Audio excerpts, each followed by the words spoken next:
के लिए एक बड़ी खुशखबरी है। जो स्कूटर कल कबाड़ होने वाले थे, अब वही भविष्य में बनेंगे ईंधन। राजधानी दिल्ली में प्रदूषण को लेकर जहां एक और पुरानी गाड़ियों पर बैन की तलवार रेखा गुप्ता सरकार ने लटकाई थी, वहीं दूसरी ओर पर्यावरण मंत्री मनजिंदर सिंह सिरसा ने ऐसा ऐलान कर दिया है जिसने स्कूटर चालकों के चेहरे पर मुस्कान लौटा दी है। अब गाड़ियों की उम्र नहीं, उनका प्रदूषण स्तर तय करेगा उनका भविष्य। और सबसे बड़ी बात, रेखा गुप्ता पुराने स्कूटरों के साथ करने ऐसा क्या जा रही हैं?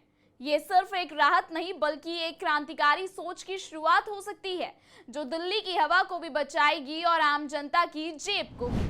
क्या है पूरी खबर, समझाते हैं आपको विस्तार से, लेकिन उससे पहले आयन भारत को सब्सक्राइब कर दीजिए। नमस्कार, स्वागत है आप सबका आयन भारत पर। मैं हूं आपके साथ तनीषा भारद्वाज।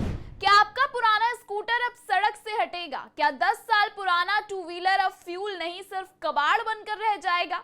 रुकिए, कहानी में ट्विस्ट है। दिल्ली में जहां एक और बढ़ते प्रदूषण को लेकर सरकारें पुराने वाहनों पर सख्ती कर रही थी, वहीं अब एक चौंकाने वाला फैसला सामने आने वाला है। पर्यावरण मंत्री मनजिंदर सिंह सिरसा ने जो ऐलान किया है वो लाखों स्कूटर चालकों के लिए एक बड़ा तोहफा है, लेकिन इसके पीछे एक बहुत बड़ी सोच छिपी हुई है। मंत्री सिरसा का साफ कहना है कि वाहन की उम्र नहीं, उसका प्रदूषण स्तर तय करेगा कि वो सड़क पर रहेगा या नहीं। जी हां, अब दिल्ली में टू व्हीलर्स और थ्री व्हीलर्स को सिर्फ इसलिए नहीं हटाया जाएगा कि वो 10 या 15 साल पुराने हैं। अब जांच होगी कि वो वास्तव में कितना प्रदूषण फैला रहे हैं। रेखा गुप्ता बना रही हैं ऐसी योजना जो पुराने स्कूटरों को इलेक्ट्रिक में बदलने की कोशिश करेगा। जो स्कूटर कल तक कबाड़ समझे जा रहे थे, उन्हें अब मिलेगा नया जीवन इलेक्ट्रिक रूप में। ना पेट्रोल की टेंशन, ना पॉल्यूशन का डर, बस इलेक्ट्रिक किट और स्कूटर फिर से तैयार।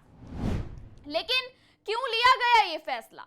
सिरसा ने खुद कहा, कुछ स्कूटर 5 साल में ही प्रदूषण का बम बन जाते हैं, तो कुछ 10 साल बाद भी साफ रहते हैं। ऐसे में एक जैसी उम्र सीमा लागू करना अन्याय है। दिल्ली सरकार अब ऐसी नीति लाने की तैयारी में है जो टेक्नोलॉजी, टेस्टिंग और लॉजिक पर आधारित होगी। स्कूटर हो, दोपहिया हो, फैसला अब प्रदूषण माप कर किया जाएगा। सिर्फ स्कूटर ही नहीं, सरकार ने 200 एकड़ के कचरे के पहाड़ में से भी 35 एकड़ जमीन खाली की है और वहां लगाए हैं बांस के पौधे। सड़कों की सफाई मशीनों से हो रही है। वाटर स्प्रिंकलर्स, डीपीसी मॉनिटरिंग और कंस्ट्रक्शन साइट्स पर सख्ती साफ देखी जा सकती है। यानी सरकार अब हर दिशा में क्लीन अप मोड में है। पुराने स्कूटर अब या तो कबाड़ बनेंगे या बनेंगे दिल्ली की हवा के हीरो इलेक्ट्रिक अवतार में। लेकिन असली सवाल अब भी बाकी है, क्या सरकार की ये योजना वक्त पर जमीन पर उतरेगी? क्या आम आदमी वाकई इसका फायदा उठा पाएगा या फिर ये भी किसी फाइल में दफन होकर रह जाएगी?